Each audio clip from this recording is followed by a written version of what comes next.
नमस्कार दोस्तों, मैं सूरज कुमार। आप देख रहे हैं हमारे यूट्यूब चैनल आरक्षण NSD। आज हम लोग राजनीतिक शास्त्र का चैप्टर नंबर 2 पढ़ने वाले हैं। जैसा कि आप लोगों को क्लास 10th का जो चल रहा था बाबुआ, तो क्लास 10th का जो हर एक वीडियो आ रहा था, हर एक विषय का, मतलब कि हिंदी, बायोलॉजी, राजनीतिक, इकोनॉमिक्स का वीडियो कंटिन्यू आ रहा था। तो आज हम लोग है जो दूसरा नंबर चैप्टर की बात करने वाले हैं, है ना। दूसरा नंबर चैप्टर जो है छोटे, क्या है आपका? सत्ता में साझेदारी की कार्य प्रणाली के बारे में बात करने वाला है ना। ये सामाजिक विज्ञान की एक भाग है, राजनीतिक शास्त्र, उसके बारे में। तो ऑलरेडी हम लोग एक चैप्टर कर लिए हैं। आज हम लोग का कौन सा चैप्टर है बाबुआ? दूसरा चैप्टर है ना। तो बिना टाइम गवाए स्टार्ट करते हैं।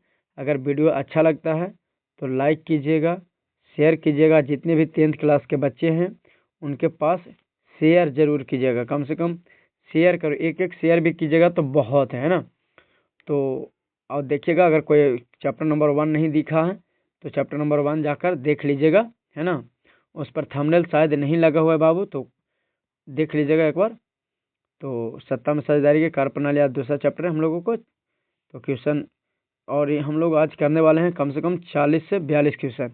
तो आप कॉपी कलम लेकर बैठ जाइएगा। अगर कोई बच्चा 40 में से, यानी 45 क्वेश्चन है, अगर कोई 40 प्लस अगर ऑब्जेक्टिव कर दे रहा है, मतलब कि वो अपने आप में राजनीतिक का बादशाह, मतलब कि क्लास 10th के लिए हो जाएगा, है ना। तो इस प्रकार से है। तो आप लोग चलते हैं, स्टार्ट करते हैं बिना किसी टाइम गवाए। चलिए, क्वेश्चन नंबर 1 कुछ ही कह रहा था बाबू कि ग्राम पंचायत का बजट कौन पास करता है? जो गांव घर में जो काम उम होता है ग्राम पंचायत में, उसका बजट कौन पास करता है? तो वो पास करता है क्या? मुखिया, पंचायत समिति, जिला परिषद या ग्राम सभा। तो वो कौन पास करता है? ग्राम सभा पास करता है। कौन करता है? ग्राम सभा पास करता है। अगला क्वेश्चन, क्वालिटी बढ़ा लीजिएगा अगर क्वालिटी पता नहीं चला होगा किसी को तो। अगला क्वेश्चन है कि संघीय व्यवस्था में केंद्र और राज्यों के बीच उत्पन्न विवादों को कौन निपटाता है? मतलब कि अगर केंद्र की सरकार, मतलब केंद्र की सरकार और राज्य की सरकार, एक मिनट, केंद्र की सरकार बाबू और कौन? राज्य की सरकार, जब आपस में टकराता है, मतलब लड़ाई झगड़ा कर लेता है, दोनों के पास विवाद हो जाता है, तो कौन संभालता है? क्या न्यायालय संभालता है, प्रधानमंत्री संभालते हैं, राष्ट्रपति संभालते हैं या संसद संभालते हैं? तो भाई, तो जहाँ रहा कि केंद्र लड़ेगा तो प्रधानमंत्री तो हमेशा में रहेगा, राष्ट्रपति रहेगा, संसद रहेगा। तो क्या ये तीनों संभाल पाएगा? नहीं। तो कौन देखेगा? न्यायालय, है ना। सुप्रीम कोर्ट में जाएगा, वही फैसला करेगा किसके पक्ष में करता है जो। अगला क्वेश्चन है कि भारतीय संघीय व्यवस्था में शिक्षा को किस सूची में रखा जाता है? बाबू, ये जो क्वेश्चन लाएगा ना, इतना ज़्यादा वीवीआई है एग्जाम को लेकर, इतना ज़्यादा वीवीआई है कि मतलब इसको इग्नोर नहीं कर सकता, बहुत ज़रूरी है ना। और ये हर लोगों के पास शेयर करो, जो बच्चा नहीं जान रहा है, जो नहीं पढ़ रहा है, उसको पास शेयर करो, ठीक है। अपने दोस्तों के पास शेयर क्या करो।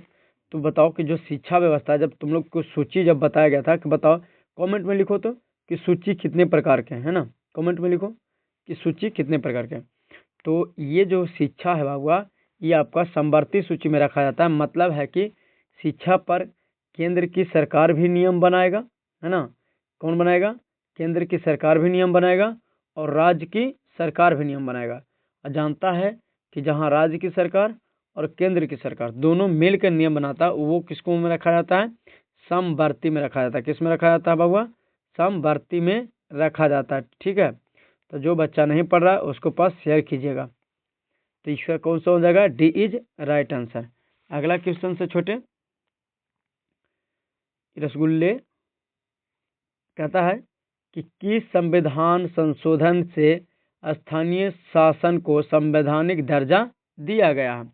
देखो बाबू, तुम लोग इतना मेहनत करते हैं, तुम लोग भी एक लाइक करके अपना मेहनत को दिखाओ, है ना, अपना जज्बा को दिखाओ कि हम लोग भी सर मेहनत करते हैं, हम लोग भी शेयर करेंगे।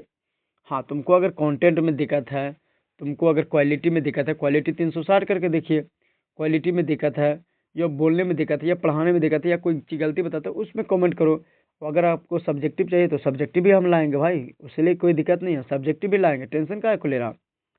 चलिए, तो कहता है कोची बाबू, चौथा नंबर क्वेश्चन कहता है कि किस संविधान संशोधन से स्थानीय शासन के संविधान का दर्जा दिया गया, तो वो दिया गया था छोटे आपका 73वां और 74वां संविधान संशोधन के अंतर्गत।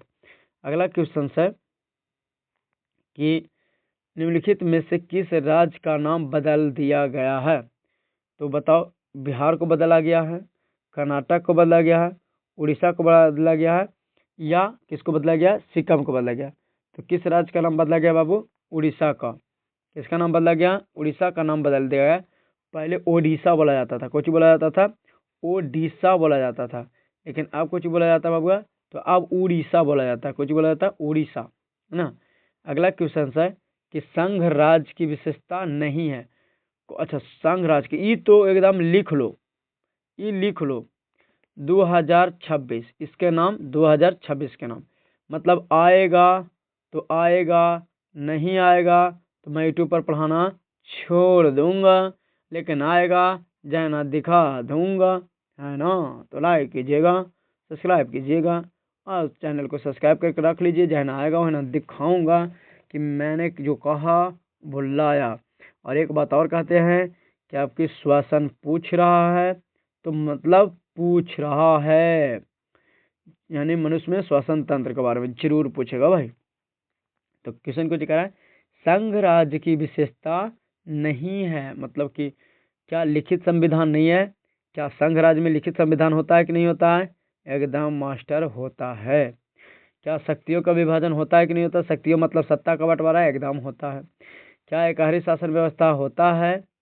अच्छा, क्या सर्वोच्च न्यायालय होता है, तो देखिए संघ राज्य में सर्वोच्च न्यायालय होता है, लेकिन ये व्यवस्था संघ राज्य में नहीं है, मतलब संघ राज्य में दोहरी नागरिकता, सॉरी, हाँ, संघ राज्य में दोहरी कुछ होती है, स्तर की सरकार होती है, मतलब दोहरी शासन व्यवस्था होती है। मतलब ऐसा समझो कि एक तो होगा राज्य की सरकार बबुआ, तो दूसरा होगा केंद्र की सरकार बबुआ, है ना। तो दो सरकार होते हैं ना कि एकहरी शासन व्यवस्था होती है, ठीक बा। तो ये है जो उसकी नहीं है छोटे, अच्छा। तो सी इज राइट आंसर। अगला है, समवर्ती सूची में किसको रखा गया है, राज्य को, केंद्र राज्य दोनों को, खाली केंद्र को, या इनमें से कोई नहीं।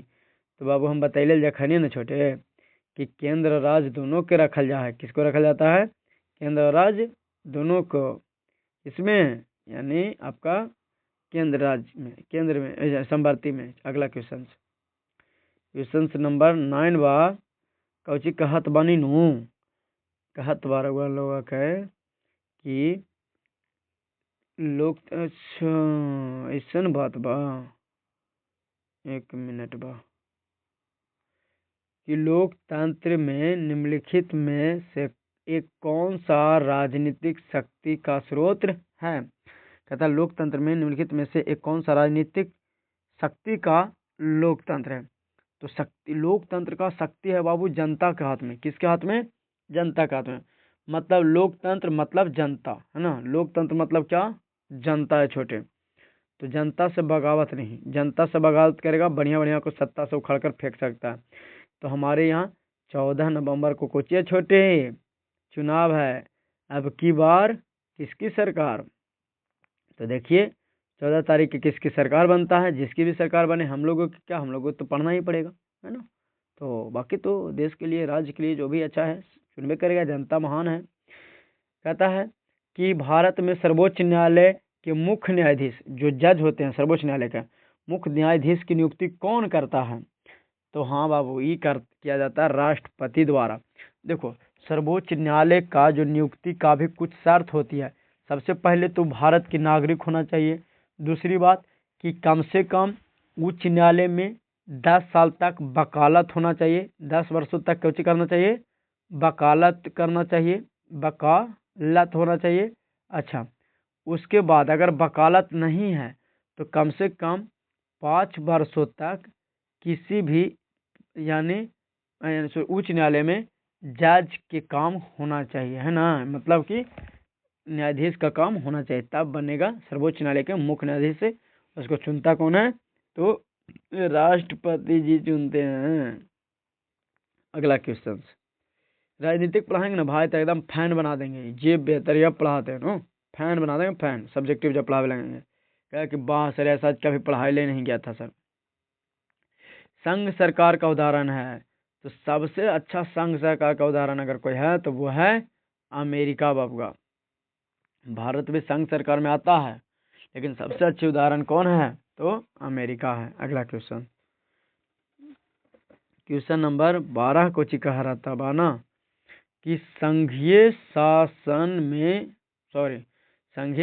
की इनमें से कौन एक विशेषता नहीं है, मतलब संघीय शासन का विशेषता कौन नहीं है बाबू, इसके बारे में पूछा गया है ना।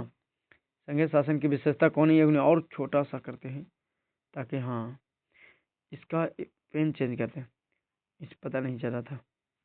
कहता पहला कि शासन की शक्ति विभिन्न स्तरों के सरकार में बांट दिया जाता। हाँ बाबू ये तो दम है बाबू, क्योंकि जितना भी शक्ति है सरकार के सभी अंगों में बांट दिया जाता है। जैसे कोई के परिवहन मंत्री, कोई के शिक्षा मंत्री, कोई के स्वास्थ्य मंत्री बना दिया जाता है। तो शक्ति बांटा कि ना बांटा? अच्छा तो बांट दिया। दूसरा बात कि सभी स्तरों की सरकार के अधिकारों का स्रोत संविधान होता है, एकदम संविधान से हटकर कोई भी सरकार कुछ कर नहीं सकती है। दूसरा बात। तीसरा बात, निर्वाचित पदाधिकारी ही सरकार को सर्वोच्च ताकत का प्रयोग करते हैं। तो कहता है निर्वाचित पदाधिकारी, जो निर्वाचित होता है वही सरकार के सर्वोच्च ताकत का प्रयोग करता, हाँ करता है। चलिए अगला है D number question. D number question क्या कहता है कि इससे देश कमजोर होता है। क्या संघीय शासन व्यवस्था से देश कमजोर होता है? नहीं, ये नहीं है। तो यही कुछ हो जाएगा, आपका आंसर हो जाएगा डी इज राइट आंसर। कितना का हुआ? 12 का। ठीक है। अगला क्वेश्चन कहता है कि संघीय व्यवस्था में सरकार कितने स्तर के होते हैं? तो द्वितीय स्तर होती है ना, द्वितीय स्तर होती है, एक केंद्र की एक राज्य की। अगला कहता है भारत को का संघ कहा जाता है, मतलब कौची का संघ? गांवों का संघ कहा जाता है, जिलों का संघ, पंचायतों का संघ या राज्यों का संघ? तो भारत एक राज्यों का संघ है ना वाह। भारत किसका संघ है? बहुत सारे राज्य मिला तो भारत बना है। हाँ राज्यों का संघ है, ना कि गाँव का संघ। कहता है कि गांव कचहरी के मुखिया को क्या कहते हैं? जो ग्राम कचहरी के जो मुखिया होता है उसको सरपंच कहते हैं। सरपंच साहब वही बहुत महान होते हैं बाबू, है ना। तो ग्राम कचहरी के जो प्रधान होते हैं वो सरपंच जी होते हैं, महोदय, सरपंच महोदया, हम लोग भी सरपंच साहब है ना। कहते हैं कि निम्नलिखित देशों में किस देश को संरचनात्मक व्यवस्था नहीं है, कहता निम्नलिखित में से किस देश में संघात्मक शासन व्यवस्था नहीं है। मतलब एक भावनाओं में बह जाते भाई, तुम लोग से बोलते कोई बात ना। तो अगर वीडियो अच्छा लग रहा है तो लाइक कीजिएगा, शेयर कीजिएगा, कमेंट कीजिएगा। तो बाबू सुनिए, फ्रांस में है जो संघात्मक शासन व्यवस्था नहीं है, स्विट्जरलैंड, भारत, बेल्जियम दोनों में है, जो तीनों में एक संघात्मक शासन व्यवस्था है। तुम लोग चैप्टर नंबर 1 में पढ़ा होगा बेल्जियम की कहानी और श्रीलंका की कहानी, बहुत मस्त लगता है। अगला है कि निम्नलिखित में किसे विशेष राज्य का दर्जा प्राप्त है? का बिहार का विशेष राज्य का दर्जा है, आंध्र प्रदेश का है, असम का है या गुजरात का है? तो विशेष राज्य का दर्जा किन्हें दिया गया है बबुआ? तो वो दिया गया है असम का। किसको दिया गया है? असम का दिया गया विशेष राज्य का दर्जा। अगला है वो बताएंगे जब सब्जेक्टिव पढ़ाएंगे तब कि विशेष राज्य के दर्जा में क्या होता है मास्टर साहब, क्या होता है सर। यहाँ बताने लगेंगे तो टाइम ज़्यादा हो जाएगा, क्योंकि हम लोग को करना है 45 क्वेश्चन, 14 मिनट हो गया, 18 क्वेश्चन पहुँचे हैं। भारतीय संविधान में राज्य और केंद्र सरकार को कितनी सूचियों में बांटा गया? तो ये 3 सूची में बांटा गया बाबू। तो भारतीय संविधान में केंद्र और राज्य सरकार को 3 सूची में बांटा गया। अगला क्वेश्चन है, फर्स्ट करते हैं ना। वेस्ट इंडीज संगठन की स्थापना कब हुई थी? वेस्ट इंडीज का मतलब कि स्थापना कब हुआ था? तो वो हुआ था 1958 में। अगला क्वेश्चन कहते हैं सोवियत संघ का विघटन कब हुआ? मतलब जो सोवियत संघ था जिसको कहते हैं यूएसएसआर कहा जाता है, सोवियत संघ को कुछ कहा जाता है यूएसएसआर कहा जाता है। तो सोवियत संघ का विघटन कब हुआ था? तो इसका होता है बाबू 1945 91 ईस्वी में। इस पर हमको डाउट है भाई, सोवियत संघ का विघटन में। एक बार देख लीजिएगा आप लोग। तो अगला क्वेश्चन कि भारत में कितने प्रतिशत लोग भाषा हिंदी बोलते हैं, मतलब कि कितने प्रतिशत लोग हैं जो हिंदी भाषा बोलते हैं। तो वो हैं 43% लोग। 43% लोग हैं जो हिंदी भाषा बोलते हैं, है ना।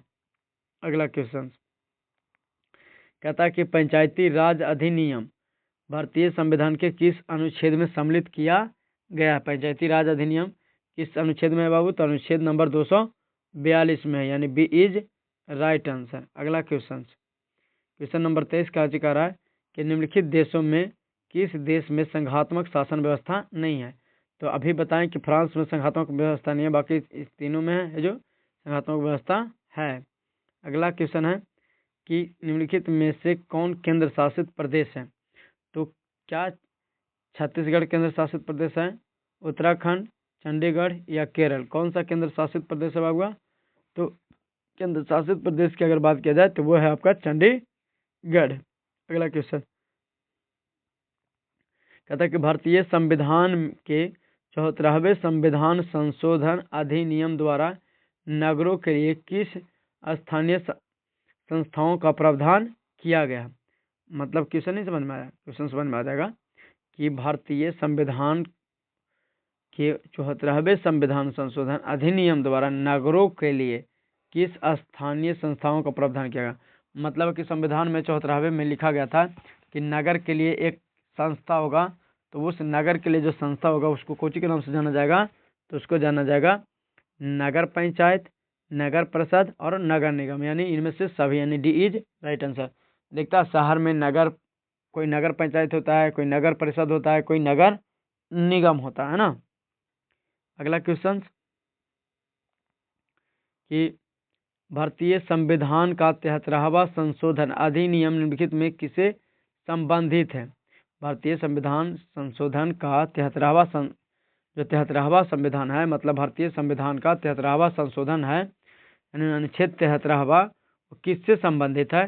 तो अनुच्छेद जो 73वां है वो संबंधित है बाबू आपका पंचायती राज से। किससे संबंधित? पंचायती राज से संबंधित है। क्वालिटी बढ़ा लीजिएगा। अगर वीडियो आपको अच्छा लगता है तो लाइक कीजिए। अब अपना दोस्त जो होते हैं टुनु मुन्नू दोस्त, बाकी समझ ही रहा है, उसके पास भेज दीजिएगा, है ना। कहते हैं कि पंचायत सचिव किस संस्था का सचिव होते हैं। तो जो पंचायत सचिव होता है वो किस संस्था का सचिव होते हैं। तो वो होते हैं बाबू आपका ग्राम पंचायत का सचिव। किसका होते हैं? ग्राम पंचायत का सचिव होते हैं, है ना।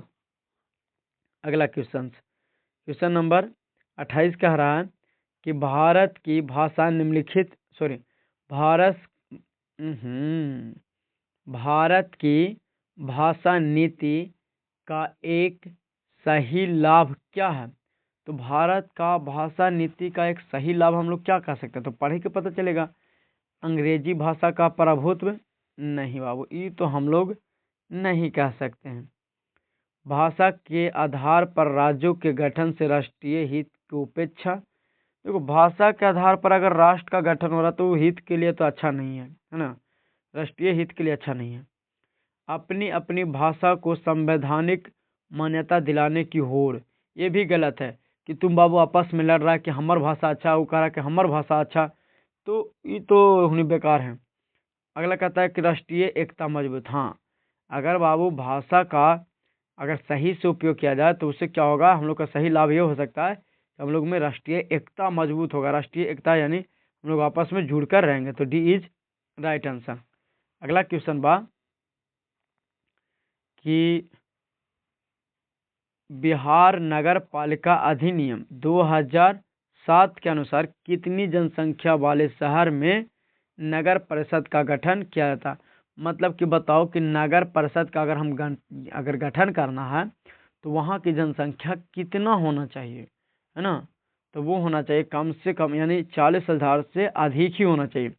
अगर 40,000 से अधिक अगर जनसंख्या होतबा तबे हम लोग कुछ कहत बानी, उसको है जो कुछ में रखेंगे तो नगर परिषद में रखेंगे। ठीक है। अगला अगला क्वेश्चन है 30 नंबर क्वेश्चन। बस हम लोग बहुत ही नज़दीक पहुंच गए हैं, 44 क्वेश्चन है, खत्म ही कर लेंगे तुरंत, 5 मिनट और लगेगा। कहता है कि बिहार में पंचायती राज व्यवस्था है। कैसी पंचायती राज व्यवस्था है? एकहरी, दोहरी, तिहरी या 4 स्तरीय है। तो बिहार में पंचायती राज व्यवस्था 3 स्तर की है बाबू। जब तुम लोग चैप्टर नंबर पढ़ा होगा तो उसमें बताया गया होगा टीचरों द्वारा, महान व्यक्तियों। तो बाकी तो याद रहा है सर, ऐसा तो बात कर रहा है ना सर, हमें की याद रहा बुतरू नहीं सर। निम्नलिखित में स्थानीय स्वशासन की ग्रामीण संस्था कौन है? निम्नलिखित में स्थानीय स्वशासन की ग्रामीण संस्था कौन है? पटना नगर निगम, नगर परिषद, नगर पंचायत या जिला परिषद। तो वो है कौन बाबुआ? जिला परिषद। D is right answer. अगला क्वेश्चन कहते हैं कि पंचायत समिति का प्रधान कौन होते हैं? तो पंचायत समिति का प्रधान तो प्रमुख होते हैं बाबू, है ना। अगला क्वेश्चन नंबर कितना है छोटे? क्वेश्चन नंबर है 33। कहत बाना कि 2006 के बिहार पंचायत राज अधिनियम के अनुसार ग्राम पंचायतों की स्थापना के लिए आबादी की शर्त है। जब बाबू ग्राम पंचायत का गठन किया जा रहा था कि एक गांव पंचायत का गठन करो, तो 2006 में, और 2006 में ही महिलाओं को 50% आरक्षण भी दिया गया था पंचायती राज स्तर पर, है ना। पंचायती राज स्तर पर महिलाओं को 50% को दिया गया था आरक्षण। तो यहाँ क्वेश्चन हमको ये पूछा गया कि एक पंचायत को गठन करने के लिए वहाँ की आबादी कितना होना चाहिए, है ना। एक पंचायत को गठन करने के लिए कितनी आबादी होनी चाहिए बाबुआ? तो आपकी आबादी होना चाहिए कम से कम 10,000। हाँ, मतलब 10,000, 7,000, कितने किताब 7,000 भी लिखता, 7,500। तो एक आध 2,000, अब एक आध 2,000 नया पंचायत तो नहीं बनेगा, एक आध 2,000 अभी आगे रहता तो चलता है। हालांकि इसके होना चाहिए कोई चीज़ 7,000 होना चाहिए, ठीक है। अगला क्वेश्चन, तो इसका सी मारना हमारे अनुसार, एनसीईआरटी सी यानी 7,000 ही देता है। अगला कहता है कि निम्नलिखित में कौन पंचायत समिति का अंग है? पंचायत समिति का अंग क्यों नहीं माना जाता है? क्या हम लोग पंचायत सेवक को मान सकते हैं, पंचायत सभा को मान सकते हैं, नगर पंचायत को मान सकते हैं, या प्रमुख को मान सकते हैं? तो प्रमुख ही है ना बाबू, जो पंचायत समिति का एक अंग है। इसी से तो जब बहुत यानी पंचायत समिति होते हैं, एक प्रमुख कब बनते हैं? जब मान ले जाए कि अगर 16 गो प्रमुख है, ठीक है, 16 गो पंचायत समिति है, अगर कन्हू 8 गो 9 गो एक व्यक्ति को वोट दे दिया, इसी 16 में से कोई एक खड़ा हुआ या कोई 2 गो खड़ा हुआ, और जिसको ने ज़्यादा वोट दे दिया, पंचायत समिति प्रत्यक्ष रूप से देता है, जिसको ने ज़्यादा वोट दे दिया वो बनेगा कुछ ही बाबू, प्रमुख बनेंगे, है ना। तो प्रमुख है जो उसका एक अंग है। अगला क्वेश्चन कहता है, उन्हें फास्ट करेंगे कि भारत में कुल राज्यों की संख्या तो ये कौन है, जान रहा है भाई? क्या 28 है। अगला क्वेश्चन कहता है कि पटना नगर निगमों में कितने वार्ड हैं? तो पटना नगर निगम में बाबू वार्डों की संख्या जो 75 है। बताओ 72 कहाँ की है, ये बताओ तुम लोग कमेंट में, देखते हैं कि किसमें कितना दम। पटना नगर निगम के प्रधान को क्या कहा जाता है? तो देखो, किसी भी नगर निगम के, पटना हो या कोई भी हो, ये तो पटना एक टैग किया गया ताकि लेकिन कंफ्यूज हो, मतलब कि कोई भी नगर निगम का हो, नगर निगम के प्रधान को हम लोग महापौर कहते हैं, है ना। कुछ कहते हैं महापौर कहते हैं। अगला क्वेश्चन हुआ कि न्याय मित्र, जो न्याय मित्र निम्नलिखित में किस संस्था का सेवक होता है? न्याय मित्र किस संस्था का सेवक होता है? मतलब कि जो न्याय दिलाता वो ग्राम कचहरी का होता है, ग्राम कचहरी का ही एक अंग है, क्योंकि लोग का न्याय दिलाता है ग्राम कचहरी में। हर गांव में एक कचहरी बनता है, हर पंचायत में, गांव में नहीं, पंचायत में। अगला है, भारत में संघ और राज्यों के बीच आधिकारिक विभाजन का संबंधित किस सूची में है? मतलब है कि राज्य और केंद्र के बीच अगर कुछ बंटवारा होना है तो किस सूची में है? तो वो है समवर्ती सूची में। अगला क्वेश्चन है कि भारत में देशी राज्यों की संख्या कितना है? तो ये देशी राज्यों की संख्या, इस क्वेश्चन इज रॉन्ग, हटाओ। अगला क्वेश्चन कहता है कि राज्य पुनः गठन आयोग की स्थापना किस वर्ष हुआ? तो राज्य पुनः आयोग की स्थापना हो जो आपका कब किया गया था? 1953 में। अगला क्वेश्चन है कि बाबू बताओ झारखंड राज्य कब गठन हुआ था? तो ये तो सब जान रहल बानी कि 15 नवंबर 2000 ईस्वी को कोची किया गया था, तो झारखंड राज्य की गठन किया गया था। हमारे जन्म से पहले झारखंड अलग हो गया था, मतलब झारखंड हम लोग नहीं जानते हैं कि झारखंड हमारे साथ था, है ना। चलिए अगला क्वेश्चन है कि ग्राम पंचायत का कार्यकाल कितना वर्ष का होता है। तो सब जानता है कि हमारे जो बिहार है, हमारे जो देश है भारत, वहाँ है जो 5 वर्ष के ही शासनकाल होते हैं। अमेरिका में जब शासनकाल होता है बाबू मात्र 4 वर्ष के होते हैं, ठीक है। अगला क्वेश्चन था कि नगर निगमों की संख्या कितना है। नगर निगम की संख्या टोटल 12 है।